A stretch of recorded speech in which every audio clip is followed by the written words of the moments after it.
The story opens with H, a security guard, who, along with his partner Bullet, is on his way to deliver a huge sum of money to a bank. Their truck is stopped and tear gas is pumped into it. After the gas, when H steps out of the truck, the thugs are terrified and abandon the vehicle, fleeing the scene. Bullet tells the others something is definitely off here. These goons bolted as if they'd seen a ghost. About 2 weeks earlier, a man named Patrick Hill had come in for an interview at the company. This firm provides security for people who move large cash shipments. They're responsible for safely transporting money from one place to another. Terry, a senior manager at the company, was impressed by Patrick's resume. "You've done some solid work," he said. But Terry cautioned him that the job is extremely dangerous. 5 months earlier, one of their cash vans had been ambushed on a delivery. It had seemed like road construction.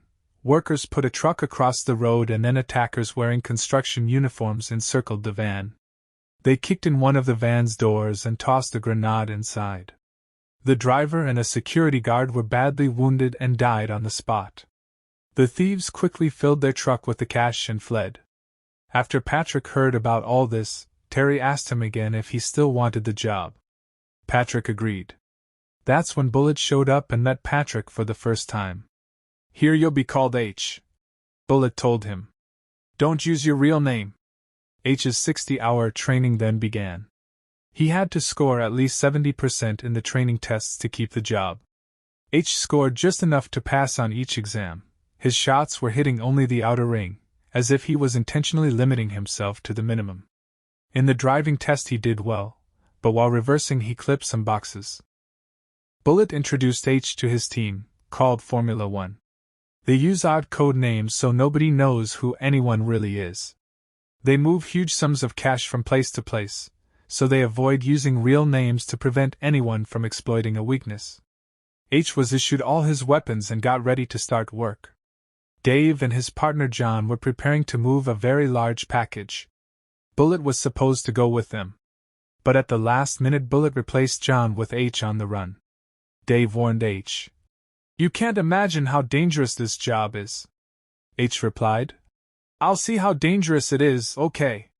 The three of them climbed into the truck and headed out to deliver the money. During the drive Dave mentioned that he'd been scheduled for the van that was robbed 5 months ago. He'd taken leave by chance, so someone else ended up on that run and Dave's life was spared. Otherwise, he said, he wouldn't be sitting there now. H asked why Dave had taken leave. He suspected there had been inside help involved in the robbery. Dave said the police had already questioned him. He'd been drinking more than usual and couldn't make it into the office. They arrived at a building where they were to pick up $2 million. Bullet took H along so he could see whether H was all talk or could actually work. After loading the money they hurried back to their depot. The depot had high security. Everyone who worked there passed through security checks. Back at the depot, the team went to rest in their room. Before going in, H studied all the staff ID cards carefully, then joined the others.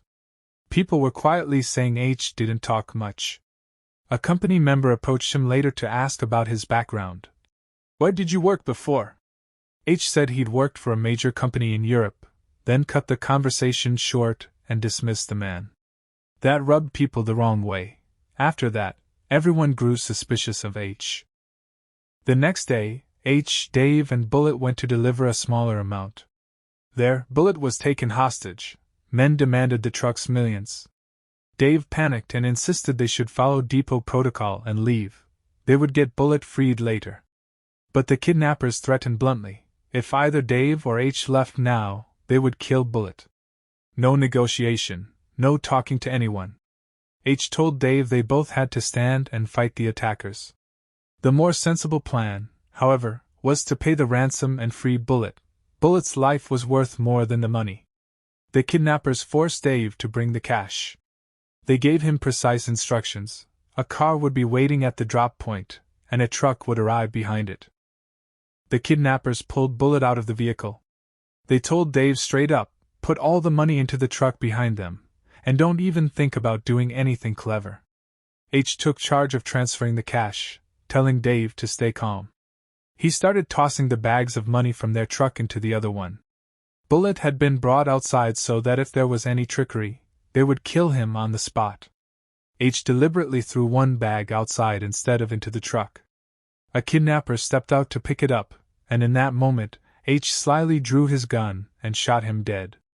Then, cool as a hero, he took out all the kidnappers one by one, as if he had far more experience at this than he let on.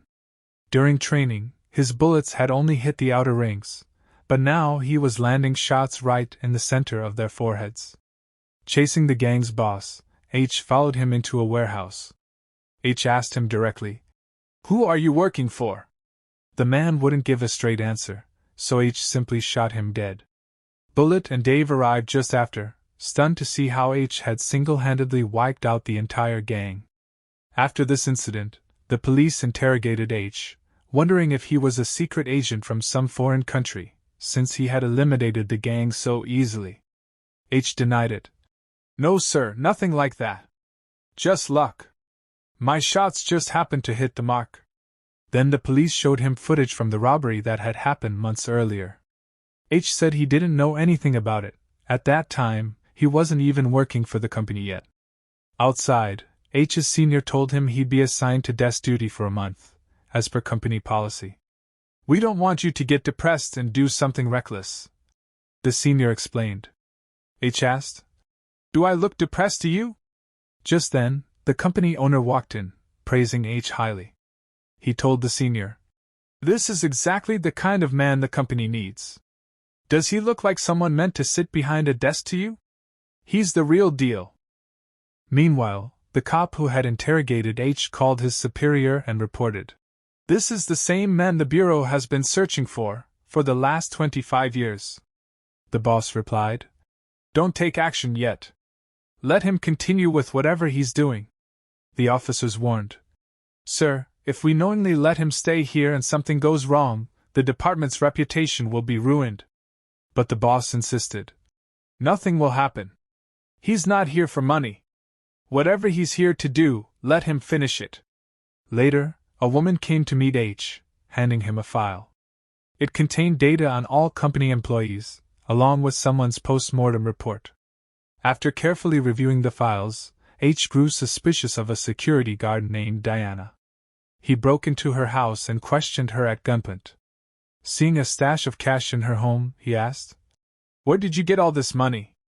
Diana confessed she had stolen it from a liquor store, so she would have savings for after retirement. She insisted it was the first and last time she had ever done such a thing. H pressed her further. "If you know anything, tell me now. If I find out later, it won't be good for you." Diana denied knowing anything. H left, giving her only a warning. Then the story flashes back 5 months earlier. H is with his son, Dougie, driving somewhere. He gets a call from a man named Mike, the same man who had earlier tried to rob a truck but fled when he saw H. Mike wanted the location of a Fortico company truck. He had originally sent someone else for this job, but after that man had an accident, the task was passed to H. H and his son drove to Fortico's depot. Leaving Dougie in the car, H went out under the pretense of buying food, while actually keeping watch on a Fortico truck. His only job was to tell Mike whether the truck took the right road or the left. After giving Mike the location and direction, H hung up and returned with food for his son. But as soon as the Fortico truck reached a bridge where H's car was parked, it was ambushed. The thieves looted the cash and were about to flee when they noticed H's son watching, an eyewitness to the entire robbery. To erase the evidence, one of the thieves shot and killed Dougie. H ran toward them, but another thief opened fire, riddling him with bullets. Gravely injured, H fell, but not before he got a clear look at the shooter's face. H survived, but his son was dead. His wife blamed him for their son's death. It was then revealed that H was actually the leader of a powerful gang, and the men who robbed the truck and killed his son were from a rival gang. After this tragedy, H's wife left him forever. After that, H set his entire gang to work on tracking down the rival gang. His gang started hunting down and killing every nearby crew, trying to find out who was behind it all, but nothing useful turned up. When they couldn't find any lead, Mike suggested that maybe it was an inside job or perhaps someone from Fortico itself, maybe a guard. H said he was too disturbed and wanted to go away to London for a few days to clear his mind. But in reality, H was busy creating a fake identity for himself. On that ID, he used a new name, Patrick Hill. Along with this, he also obtained his son's post-mortem report. Then, we see a gang made up of former military men who had now turned into criminals. Their leader's name is Jackson. Among them was the same man who had killed H's son. His name was January. This gang was planning a big heist, targeting a company that transports cash from one place to another. Through an inside man in Fortico, they learned that a truck was transporting millions of dollars. That was the same heist where H's son was killed. 5 months later, Jackson gathered his entire crew again to plan another major heist, this time, $50 million from Fortico. There is one day in the year called Black Friday. On that day, Fortico handles a huge amount of cash. A few days later, H and Bullet were transporting money to the depot when Bullet revealed the truth to H. He said, "Actually, I'm the one who's been leaking all the information to the thieves. I used to be part of Jackson's crew, and for a long time now, I've been working inside Fortico to feed intel to them." Bullet told H, "You look like a man I can trust. Join me, and I'll make you rich." This was the moment H had been waiting for. He immediately agreed. Bullet then parked the truck at a secret location where the rest of the thieves could climb inside and hide. After this, H and Bullet drove the truck into the depot. As soon as they entered, the thieves jumped out of the truck and took all the security guards and officers hostage. But in the chaos, one guard managed to trigger the security alarm so the police would know a robbery was in progress. Now it was certain the police would arrive at the depot. The guards tried to fight back when they saw the chance, but Jackson's crew quickly overpowered them, wearing bulletproof armor. H was already tied up and held separately. But when he saw the moment, H attacked the robbers, killed a few, and put on one of their armored vests. Now disguised as one of them, he came back out. Meanwhile, Bullet finally showed his true face and shot Dave and Dana dead. Now only Jackson, Bullet, and Jan were left alive from the crew. But Jackson was badly injured during the firefight and suspected that Jan might kill him to take all the money for himself. Because of this, Jackson aimed his gun at Jan, but Jan grabbed it and slit Jackson's throat. Now only Jan and Bullet were alive. They loaded all the money into a car via the underground tunnels. Both of them had betrayal in their hearts. Before Bullet could pull out his gun and shoot Jan, Jan shot him first, killing him instantly, and escaped safely with all the money through the tunnel. Thinking he was finally free, Jan went back to his flat to rest. After coming out of the bathroom, he approached the table where the bags of cash were stacked. Suddenly, a phone rang among the money bags. When Jan picked it up, he realized H was right there inside his house.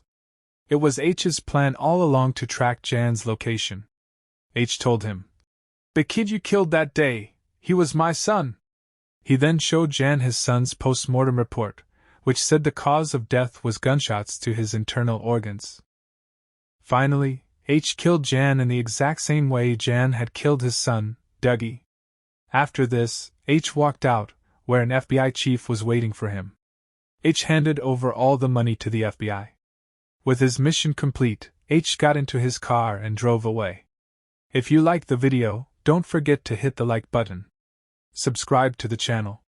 See you in the next video.